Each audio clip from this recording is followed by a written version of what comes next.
Assalamualaikum warahmatullahi wabarakatuh. Perkenalkan, nama saya Cindy Ayu Lestari. Saya dari kelas 1A PPKN Stambuk 2020. Di video kali ini saya akan menjelaskan langkah-langkah untuk membuat solusi. Sebelum memasuki video ini, saya telah mewawancarai beberapa tetangga saya dan saudara saya mengenai macam-macam hukum yang mereka ketahui. Dan sebagian dari mereka hanya mengetahui beberapa saja. Tidak semua mereka mengetahui macam-macam hukum tersebut. Jadi yang Anda tanyakan apa mengenai hukum yang paling dikenali dan mengapa hukum itu lebih dikenal daripada hukum yang lainnya. Baik, untuk hukum di sini memang ada terbagi di beberapa. Namun yang saya ketahui itu hanya ada 3. Yang pertama hukum pidana atau perdata, yang kedua hukum sosial, dan yang ketiga itu ada hukum agama. Dan yang paling banyak ataupun yang paling diketahui umumnya oleh masyarakat yaitu hukum pidana. Kenapa? Karena memang sudah tertera di Undang-Undang Dasar mengenai undang-undang tersebut dan sudah dilegalkan. Kita ambil contoh mengenai hukum pidana atau perdata. Jika seseorang mencuri ataupun menipu, maka dia akan dikenakan hukum pidana atau perdata sesuai dengan kejahatan ataupun yang ia lakukan. Nanti pada saat di kantor polisi atau di penegak hukum, dia akan diberikan sanksi dan juga apa-apa saja yang akan diberikan kepadanya oleh petugas ataupun kepolisian. Untuk kedua hukum tersebut memang tidak tertulis khususnya di Indonesia, hanya di beberapa negara. Dan paling khususnya untuk hukum sosial ini dia tidak tertulis dikarenakan ini hanya seperti mengikuti ajaran ataupun adat.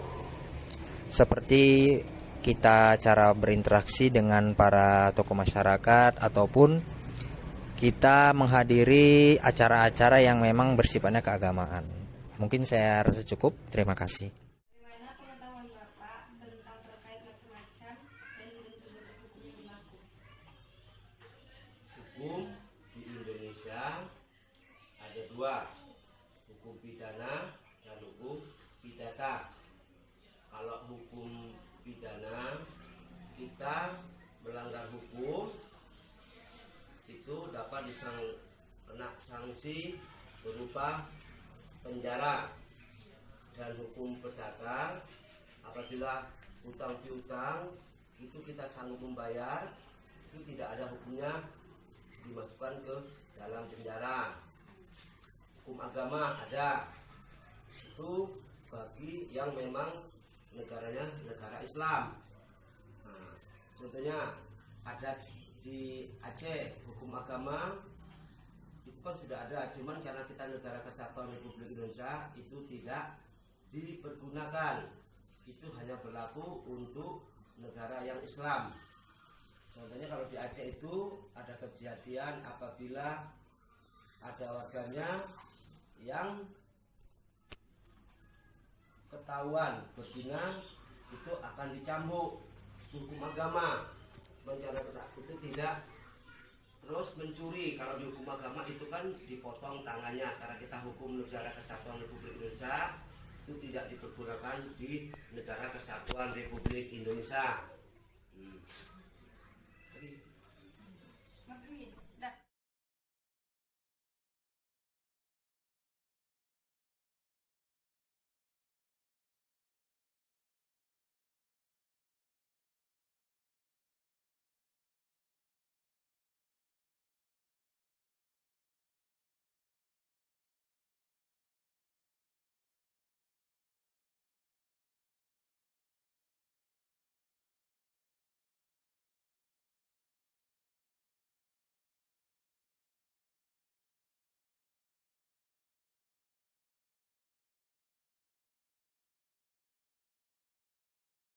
Langkah-langkah melaksanakan solusi. Yang pertama itu melaksanakan penyuluhan di balai desa mengenai macam-macam hukum yang berlaku di Indonesia secara jelas kepada masyarakat secara menyeluruh dan berkesinambungan. Seperti inilah gambaran penyuluhan di balai desa kepada masyarakat untuk memberitahu gimana sih macam-macam hukum yang berlaku di Indonesia dan apa-apa saja hukum-hukum yang ada di Indonesia.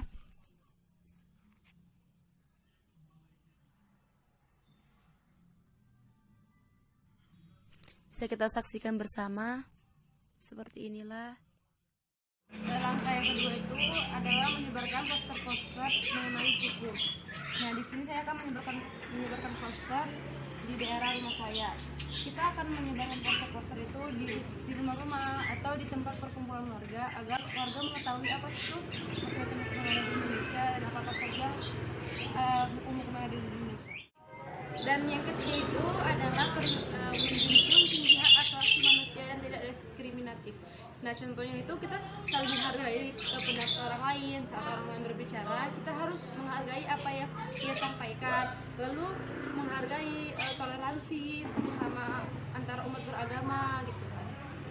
Dan yang keempat itu adalah melakukan pembenahan dalam rangka memperkuat institusi pemerintahan yang menghadirkan lembaga-lembaga penegak hukum yang sungguh-sungguh mengabdi kepada kebenaran, keadilan, dan kepastian hukum. Nah, yang maksud ini tuh menghadirkan kayak misalnya tentara, polisi atau sebagainya yang mengetahui tentang hukum, lalu diberikan kepada warga pengetahuannya agar warga juga tahu apa sih itu hukum tersebut. Terima kasih telah menonton video saya. Sekian video dari saya. Jika terdapat kesalahan dalam video saya memohon maaf. Kepada Allah saya memohon ampun. Billahi taufik walhidayah. Wassalamualaikum warahmatullahi wabarakatuh.